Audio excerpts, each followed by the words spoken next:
Bismillahirrahmanirrahim. Alhamdulillahirabbil alamin wassalatu wassalamu ala asyrafil anbiya wal mursalin sayyidina Muhammad wa ala alihi washabihi wasallim ajmain. Amma ba'd. Kemarin kita telah membahas bagaimana rukun-rukun wudu, apa yang menjadi kewajiban wudu. Karena yang namanya rukun apabila tidak dilakukan, maka wudunya menjadi tidak sah. Dan kita ulangi sedikit, rukun wudu ada 6. Pertama adalah niat, yang berbarengan dengan awal membasuh wajah. Yang kedua adalah membasuh wajah dari mulai tumbuhnya rambut sampai dagu secara panjang dan antara telinga sampai telinga secara melebar. Yang ketiga, membasuh daripada tangan mulai ujung jari sampai siku. Kemudian harus dengan tata cara membasuh. Maknanya membasuh ini adalah mengalirkan air, beda dengan mengusap. Kalau mengusap adalah menyampaikan basah. Membasuh daripada tangan sampai siku. Kemudian rukun yang keempat adalah mengusap daripada kepala ataupun rambut, yang itu cukup membasahi saja, menyampaikan basah. Yang kelima adalah membasuh kedua kaki sampai mata kaki. Yang keenam adalah at-tartib. Makna tertib tadi itu berurutan, mulai membasuh pertama sampai terakhir. Itu rukun-rukunnya wudu. Sekarang kita akan membahas dalam pertemuan ini adalah syarat-syaratnya wudu. Syarat wudu itu ada 2. Ada syarat wajib wudu, ada syarat sahnya wudu. Kapan orang tadi itu diwajibkan berwudu? Yang jelas pertama ketika hendak melaksanakan sholat, maka hukumnya wajib. Kenapa? Karena sholat hukumnya wajib. Ya, al-wasail hukmul maqasid, kata ulama, media adalah hukum daripada tujuan. Contoh, kalau kita menggunakan HP ini untuk pengajian, maka kita punya HP ini hukumnya wajib, karena pengajian itu menuntut ilmu. Menuntut ilmu adalah kewajiban bagi setiap muslim muslimat. Begitu juga ketika sholat tidak bisa dikatakan sah kecuali dengan wudu, maka wudu sekarang hukumnya wajib. Yang kita akan bahas sekarang adalah syarat sahnya wudu. Syarat sahnya wudu ada 8. Yang pertama, al-Islam, harus beragama Islam. Orang yang tidak muslim, maka wudunya tidak dikatakan sah, meskipun tata caranya sama dengan tata cara wudu muslim. Ada orang contohnya kafir, membasahi wajahnya, kemudian membasahi kedua tangannya, kemudian juga berniat, nawaitul wudu'a, biraf'il hadatsil aswari lillahi ta'ala, sampai membasuh kaki. Bagaimana hukumnya? Hukumnya tidak sah. Kenapa? Karena syarat wudu yang pertama adalah Islam. Kemudian, beda dengan murtad. Kalau murtad itu juga sama tidak sah, hanya tetap diminta oleh syariat agar orang yang murtad tadi itu kembali ke dalam agama Islam. Beda dengan orang kafir asli. Orang kafir asli kita biarin, la ikraha fid din, tidak ada paksaan dalam agama. Ente mau masuk Islam, fadhal, ente tidak masuk, tidak apa-apa. Tapi kalau orang yang sudah pernah merasakan Islam lalu dia murtad, maka syariat tetap meminta dia untuk melaksanakan kewajiban meskipun kewajiban yang dia lakukan tidak sah. Contoh, ada orang murtad, wajib baginya dia itu untuk membayar zakat karena sudah mencapai nisab hartanya. Bagaimana? Tetap diminta. Meskipun kalau bayar itu dia tidak sah.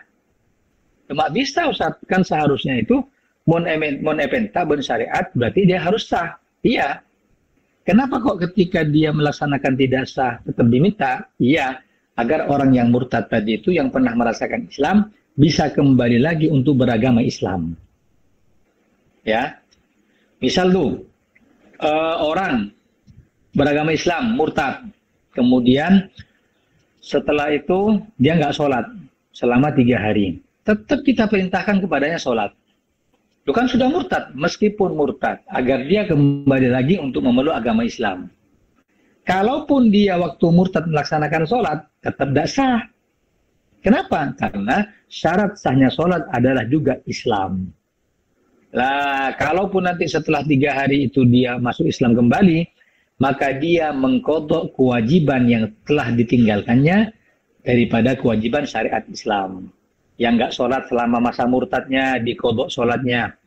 Yang tidak berpuasa di masa murtadnya, dikodok puasanya. Yang tidak membayar zakat, dan semua daripada kewajiban syariat ketika dia murtad wajib dikodok. Ayuhal hadirat yang dimuliakan oleh Allah, itu yang pertama. Yang kedua, apa syarat daripada syarat sahnya wudu? Yang kedua adalah tamyiz. Apa tamyiz? Tamyiz itu orang anak yang sebelum baligh tapi memiliki kriteria 4. Pertama, anak yang bisa membedakan tangan kanan dan tangan kirinya. Misalkan punya anak umur 6 atau 7 tahun, tanya Aki, ayo, mana tangan kanan? Kanan. Mana tangan kiri? Kiri. Mana kuping kanan? Tekuk. Mana kuping sekacir? Tekuk. Oh, ini berarti sudah tamyiz. Paham ya? Satu, dua. Ada yang mengatakan tamyiz itu adalah anak yang bisa membedakan bainal tamroh wal jamroh, antara bara api dengan kurma. Kan pada bernana itu ya, pamilih. Ada kurma apa arang. Oh, ini arang, ini panas, ini kurma. Nah, ketika sudah pilihannya benar, maka dikatakan tamyiz. Sudah. Yang ketiga, kata ulama, tamyiz itu adalah anak yang bisa makan sendiri, minum sendiri, dan istinja sendiri. Makan sendiri, minum sendiri, akela sendiri, itu sudah dikatakan tamyiz. Ketika tamyiz dia anak itu melaksanakan wudu, maka wudunya sah. Ya, maka wudunya sah. Kira-kira anak punya kriteria 3 ini, kira-kira umur berapa? 5 tahun? Masa 5 tahun? Tidak bisa. Ya, antara 5 sampai 6 tahun. Maka umur seorang itu dikatakan tamyiz adalah umur 5 sampai 6 tahun. Yang bisa mendapatkan kriteria yang 3 tadi itu, membedakan mana kanan, mana kiri, bisa membedakan mana kurma, mana arang. Yang ketiga, bisa makan sendiri, minum sendiri, dan istinja sendiri. Adapun anak yang di bawah itu, dia tidak bisa melakukan wudu karena wudunya tidak dianggap sah. Anak umur 4 tahun, anak umur 3 tahun, maka tidak dikatakan sah. Tapi kalau sudah mencapai tamyiz, 5 tahun, 6 tahun, 7 tahun, dan seterusnya, wudunya sah. Meskipun belum mendapatkan kewajiban sholat, sebab sholat harus baligh. Ayuhal hadirat yang dimuliakan oleh Allah. Yang ketiga, syarat sah daripada wudu adalah wa antakunal mar'atu tahiratan minal haidhi wan nifas. Ini khusus wanita. Dikatakan wudu tadi itu sah apabila seorang wanita suci dari haid dan nifas. Dia suci dari masa haid dan masa nifas. Kalaupun ada orang wanita dalam masa haid, meskipun itu sudah akhir ya, mungkin warna haidnya sudah bukan lagi merah tapi keruh, atau mungkin sudah kuning. Lalu dia mengatakan, oh kalau seperti ini, bentar lagi saya insya Allah suci. Lalu dia berwudu, bagaimana? Hukum wudunya tidak sah dan berdosa. Kenapa? Karena sudah tahu itu tidak mengesahkan wudu, kok tetap dilaksanakan. Pada orang seperti orang ngimami, ya, atau kita bermakmum di tengah-tengah sholat kita batal. Karena malu kita keluar dari jamaah, kita lanjutkan dalam keadaan sholat tanpa punya wudu. Bagaimana? Haram, berdosa. Paham ya? Jadi sudah tahu dia ini haid masih melaksanakan wudhu, ya berdosa. Tidak boleh begitu. Nah, perlu kita ketahui dan akan kita bahas di babnya, seorang wanita mengalami masa haid, itu ada masa minimal, ada masa kebiasaan, ada masa maksimal. Ya. Begitu juga nifas. Kita singgung sedikit, masa minimal haid wanita adalah sehari semalam atau 24 jam. Masa kebiasaan haid wanita adalah 6 sampai 7 hari. Masa maksimal seorang wanita haid adalah 15 hari. Jadi kalau ada seorang wanita bulan ini dia keluar darah sampai 30 hari, lebih dari 15 hari paling maksimalnya haid, maka bisa dikatakan darahnya ada yang darah haid, ada yang darah istihadah atau darah penyakit. Bagaimana cara kita tahu, Ustaz? Tanyakan kepada yang ahli.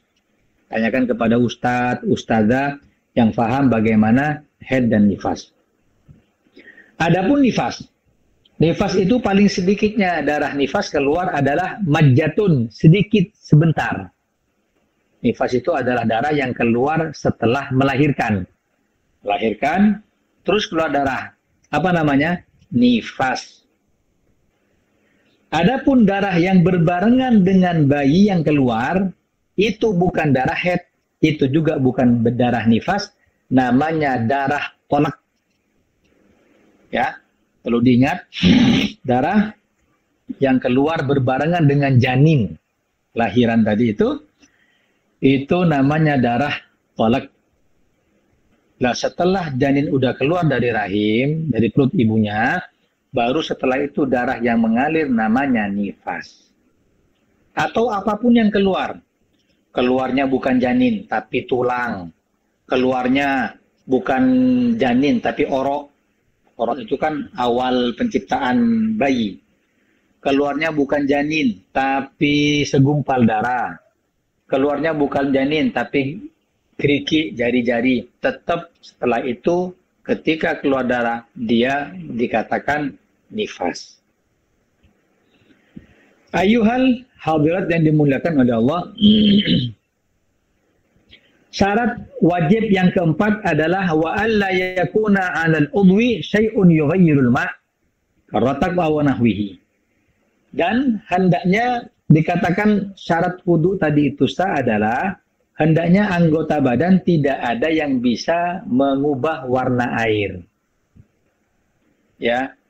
Seperti mungkin ada cat atau ada lotion atau ada pelembab atau ada make up yang di situ mencegah, yang di situ bisa merubah warna air, maka wudunya tidak sah. Contoh, ya bebinaan kan banyak biasanya ya, wudu, sedangkan make upnya masih ada. Bagaimana? Kalau airnya tadi itu tidak menyerap, maka wudunya tidak sah. Ya, makanya riasan-riasan saya harga belum juta, 20 juta, itu kan kadang tidak sholat dia ketika nikah. Bagaimana hukumnya? Tidak boleh, haram. Masa pernikahan bisa mengalahkan sholat? Ya, itu yang pengdeki pasti tentu elang. Sudah rugi 20 juta, ya pengatah yang baik, kan begitu. Tidak seperti itu. Make up yang seperti itu, ketika kita mau sholat, kita bersihkan dulu, kita hapus semuanya agar air tadi itu meresap ke dalam kulit. Cara untuk kita tahu apakah pelembab itu atau hiasan kita itu menyerap air atau tidak, kata ulama gampang. Menangkui lotion, ya, lotion ini ya. Terus ini menyerap apa enggak? Gimana? Coba masukkan ke dalam air, cangkrap pakai kain, seret, terus diangkat. Kalau di situ ada seperti minyak, tahu ya, minyak itu kayak ada apanya itu, peta-petanya. Oh, berarti itu tidak menyerap air. Bagaimana? Ya, dihapus dulu semuanya dengan cara apapun. Setelah itu baru wudu. Ya, mungkin lipstik, mungkin apa bedek, mungkin apa ya wa alihi wa sahbihi sudah Saya merek Wardah, saya merek La Tulip, MS Glow, dan sudah wa alihi washabihi, daripada wudhunya nanti tidak sah. Nah, sekarang Ustadz, bagaimana solusi kalau ada orang menikah? Dia kan tak mungkin, make up kan mahal. Sedangkan dia ini adalah hari di mana dia harus cantik dengan make upnya tadi itu. Dihapus, ajar boleh Ustadz, kan gitu. Eman bersena. Lalu bagaimana? Maka di sini diperbolehkan untuk mengambil rukhsah syariat atau keringanan syariat. Apa itu? Boleh menjamak sholatnya. Tapi nggak boleh mengkoser ya. Mengkoser dari 4 ke 2. Boleh. Misal pengantinnya jam 9. Harus sudah dikuadi akad nikah jam 9. Ya sudah dirias. Sebelum dirias, pengantin itu harus punya wudu. Dirias dah, tebel tak apa dah. Sekelung banyak nong gunungan, semata lah permak sudah. Seperti permak levis tu. Mari kapi, tapi jangan sampai batal. Mun batal, ya sudah, wallahu a'lam. Lah setelah duhur adzan berkumandang, langsung izin sholat. Pejang Allahu Akbar, langsung jamak takdim ke asar. Jadi 4. Boleh. Ya, boleh. Nanti setelah maghrib, tinggal milih ya jamak takdim apa jamak takhir. Muncan saya, jamak takhir beri. Sekalian dia bisa sholat Lailatul Zafaf, sholat malam pertama. Di mari-mari kan dirias boleh itu. Dirias boleh, pagena boleh, permak boleh. Bentuk apa? Bentuk La Tulip, sekarang bentuk Wardah. Lah mari maghrib itu pasang boleh, kakuade boleh, terus saya niat jamak takhir. Atau saya niat menarik sholat maghrib untuk dikerjakan di waktu isya. Nah sudah tuh fotoan apa segala macam.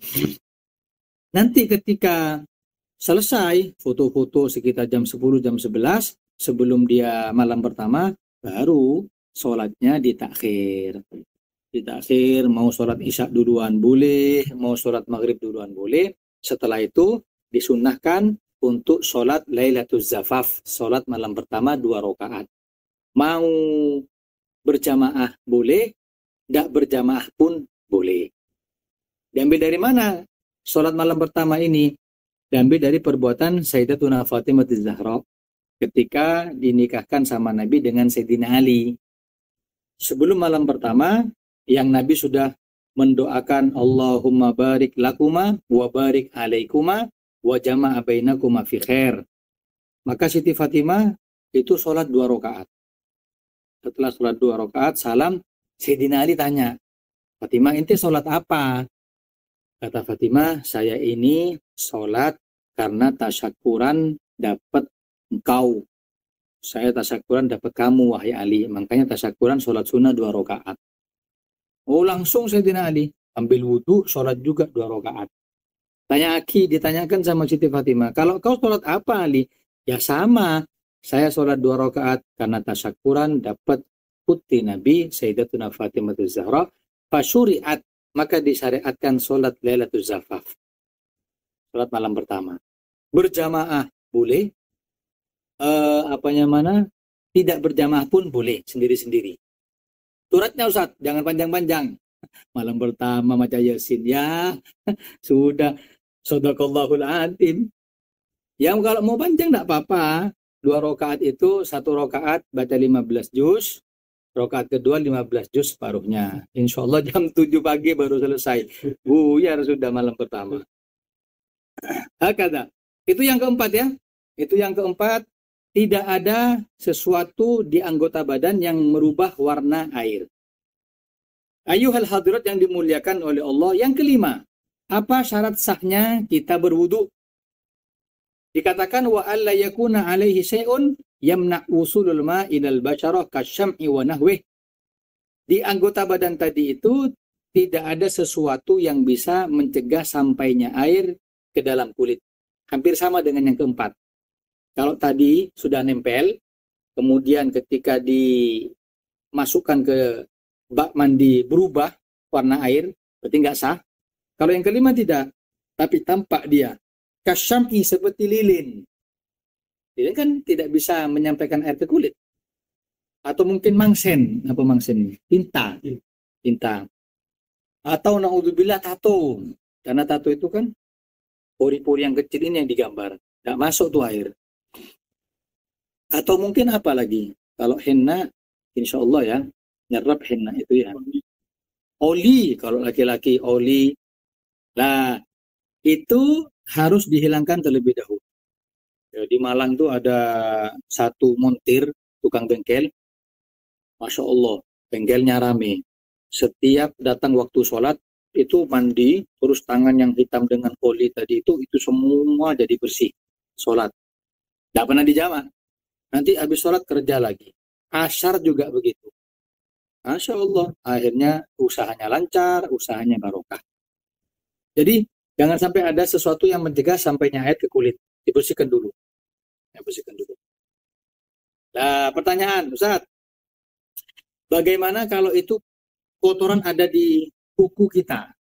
Ya, seperti tukang, ataupun montir tadi itu, tukang bengkel, atau kita yang garuk-garuk itu, ya pas celeng. Habis hitam itu pas makan bareng. Insya Allah barokah. Itu gimana itu? Lah, itu namanya al-barojim. Apa barojim? Barojim itu kotoran yang ada di bawah kuku. Nah, hukumnya ada 3. Yang pertama, apabila itu berasal dari keringat, maka hukumnya menyerap air. Seperti kita garuk, ya, boloten. Apa itu? Boloten sampai hitam. Terus kita wudhu tanpa membersihkan yang hitam di kuku. Bagaimana? Itu menyerap air. Ada masalah. Paham? Satu. Yang kedua, apabila itu bukan keringat, tapi berasal dari zat yang lain, seperti tanah, tukang, atau mungkin montir, oli, itu bagaimana? Kata ulama, dilihat, ada hukum 2, dibagi menjadi 2. Kalau itu bukan profesinya, dia bukan tukang, dia bukan bengkel, tiba-tiba sepedanya rusak, dia benerin sendiri, sampai hitam. Bagaimana? Wajib bersih seperti awal. Ya, wajib bersih seperti awal. Baru wudhu. Seperti kita ini benerkan mobil pas mogok, atau mungkin sepeda motor, sepeda pas los, itu kan kita benerin sendiri tuh, sampai kuku kita itu hitam. Dan kita bukan bengkel, bagaimana? Wajib semuanya harus bersih seperti awal. Tapi ada pun yang ketiga, andai dia tadi itu profesinya seperti tukang, pembajak sawah, kemudian apalagi tukang gali kubur, ataupun bengkel, montir, bagaimana?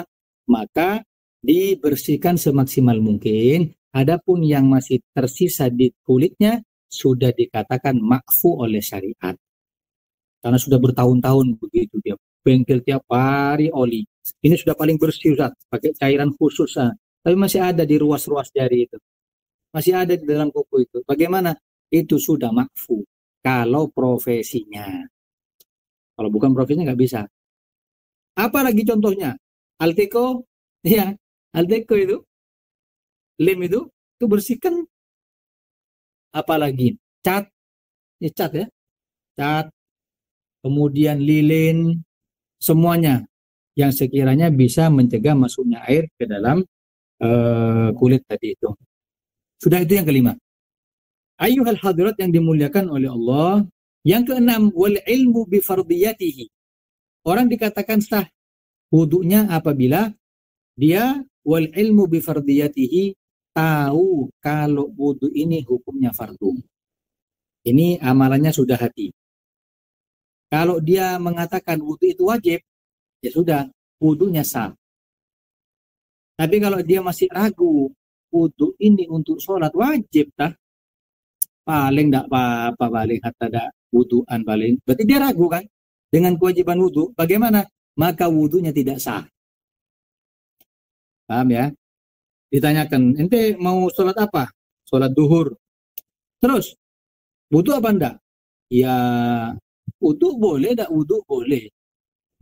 Lu kan sholat butuh wudhu. Iya, sesekali juga boleh ada wudhuan. Bagaimana? Wudhu orang semacam ini tidak sah. Kenapa? Dia tidak mengetahui kalau wudhu itu hukumnya wajib. Ini gampang yang keenam ini. Yang ketujuh, wa alla ya'taqida fardhan min furudihi sunnatun, tidak meyakini amalia hati lagi.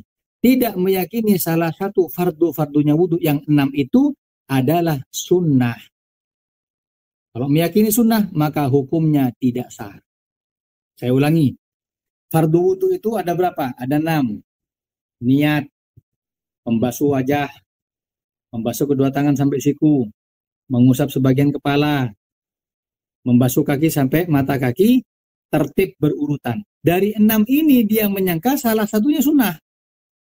Oh, ternyata mengusap kepala itu tuh sunnah itu. Gimana? Maka hukum wudhunya dia tidak sah. Ya, beda kalau dia menyangka yang sunnah jadi wajib, tidak ada masalah.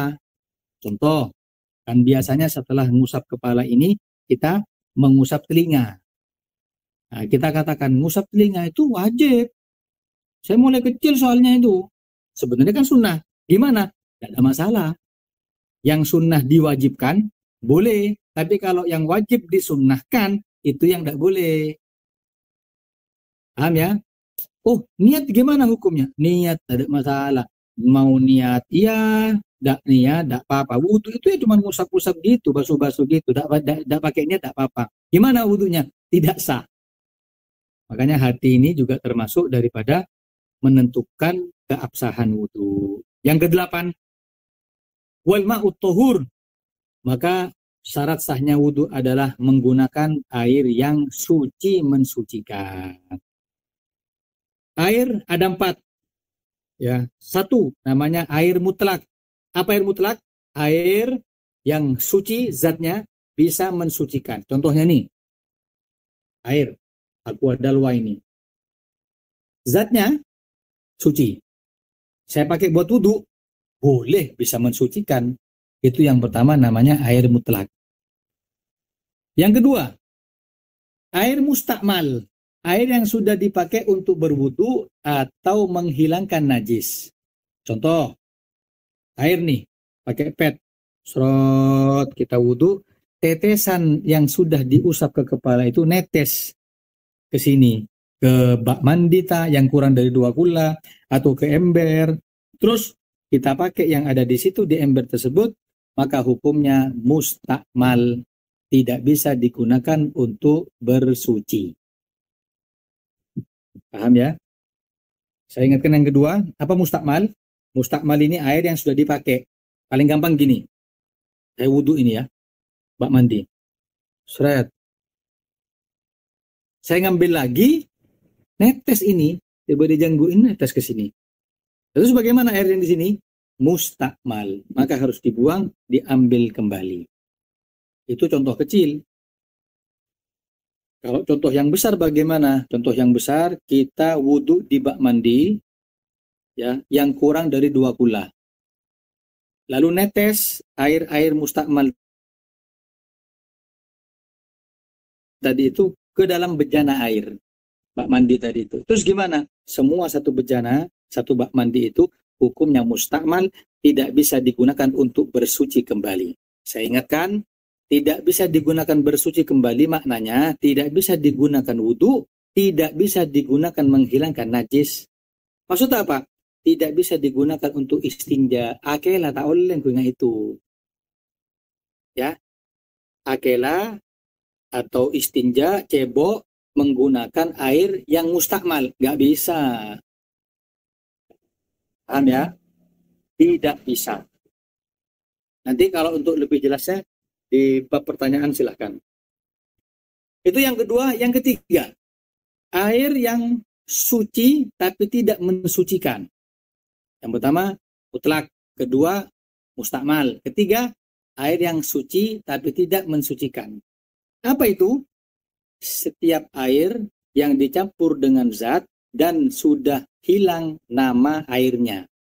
Padahal ini, contoh, kopi, air. Saya campur air ke kopi. Seperti apa ini? Seperti kopi. Tak mungkin kita katakan ini air kopi. Ada dah. Nama airnya sudah dicabut. Lah, kopi seperti ini zatnya suci, tapi tidak bisa digunakan untuk bersuci. Audu angkui kopi oleh? Oleh. Audu angkui teh? Oleh. Lekan soce? Iya, tapi tidak bisa mensucikan. Nih, semua. Jamu temulawak. Sinom. Penemebuan nih, Bolanda. Nah ini. Ini kan sama air. Bubuk sama air. Dicampur. Set. Akhirnya bukan lagi kita namakan air jamu, tapi langsung airnya dihapus jadi jamu. Digunakan untuk wudhu. Boleh enggak? Enggak boleh. Kenapa? Karena zatnya suci tapi tidak bisa mensucikan. Itu yang ketiga. Yang keempat, macam air adalah al-ma'un najis, air yang zatnya memang najis. Ini tidak bisa digunakan apa-apa, seperti kencing. Kan air memang najis. Atau mungkin apapun sudah. Kencing tidak bisa digunakan apa-apa. Maka kembali kepada syarat wudhu tadi itu adalah air yang bisa suci mensucikan. Kemudian, famata ijtama'at hadhihi syurut, kapanpun 8 syarat ini terkumpul, sahhal wudu'u, maka sah wudunya. Wa inna qasa ahaduha, apabila kurang dari 8, satu saja kurang, syaratnya kurang 1, batalal wudu'u, wudunya batal.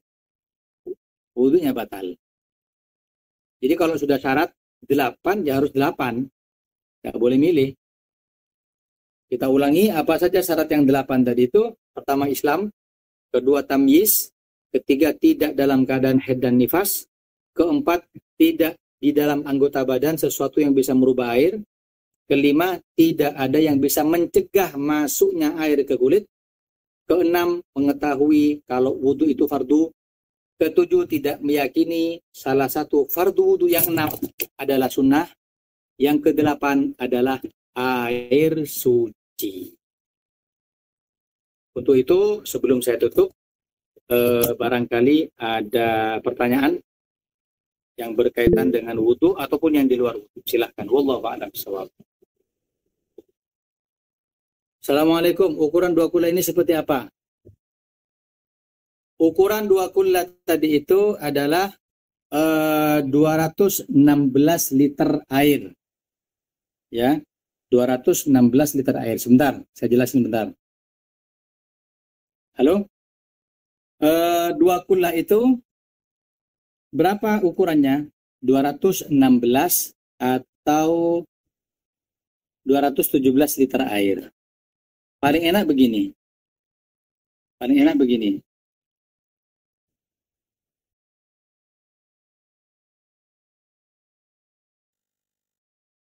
Cara menghitung apakah air itu 2 kula. 1. Kalau bak mandinya segi 4, murabba segi 4. Bagaimana? Bisa diukur dengan zira' wa rubu' tulan wa ardon wa umkon.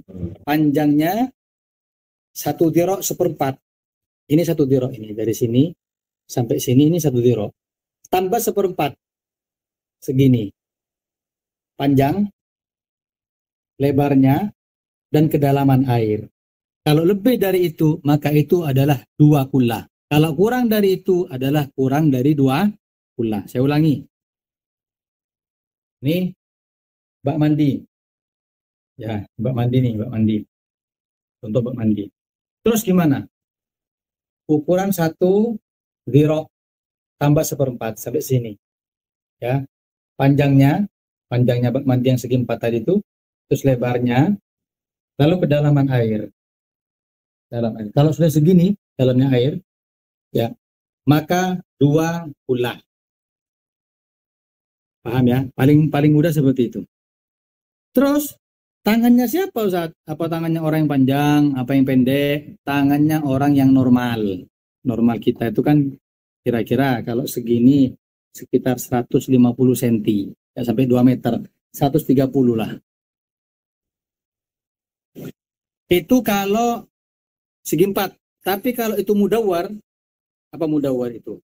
Mudawwar itu bak mandinya seperti sumur, lingkaran. Gimana? 2 dhira setengah. 2 dhira setengah. Umkon, kedalaman air. 1, tambahin lagi. 1 ke bawah, tambah separuh. Dimasukkan ke air, kedalaman seperti itu. Terus 1 dhira, apa namanya? Diameternya 1 dhira. Lingkarannya itu ukur 1 dhira cukup. 1 dhira. Terus dalamnya 2 dhira setengah. 1 dhira segini. 1 dhira. Setengah meter 1 dhira itu. Tanya yang lain? Assalamualaikum warahmatullahi wabarakatuh. Kalau lagi head apa diperbolehkan mengajar ngaji Ustaz? Lah, bagus. Kalau lagi head apakah boleh melakukan atau mengajar ngaji? Hukumnya tidak boleh. Ya. Orang head itu diharamkan baginya membaca Al-Qur'an, menyentuh Al-Qur'an dan membawa Al-Qur'an. Kalau belajar ngaji, betul, tetap nggak boleh karena diniatkan untuk baca Al-Qur'an. Tapi orang head tadi itu boleh membaca Al-Quran dengan diniatkan zikir.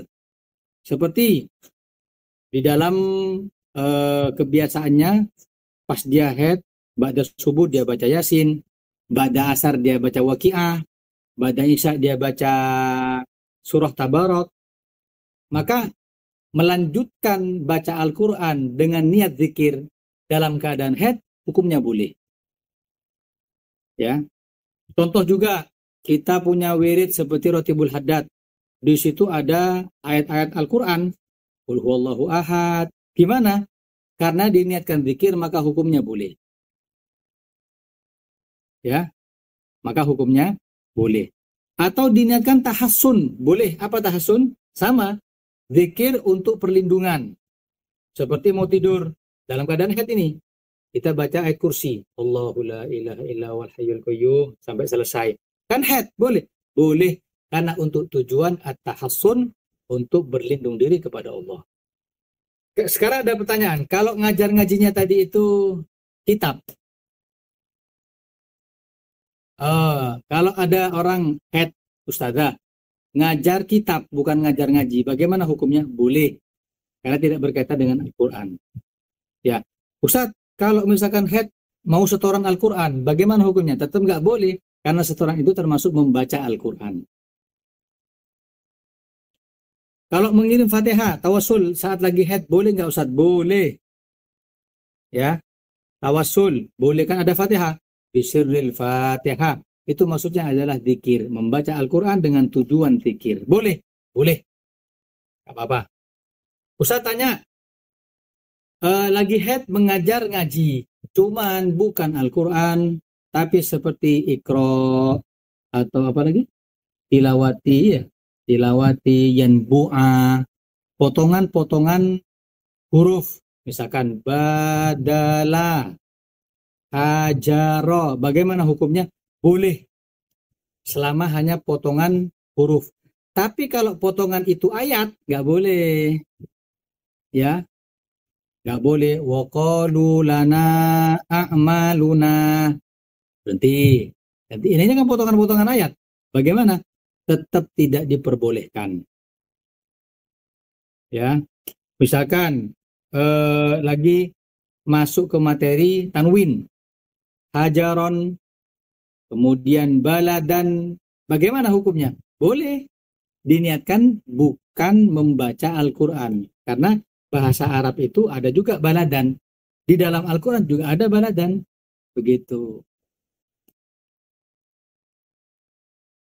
Ada lagi?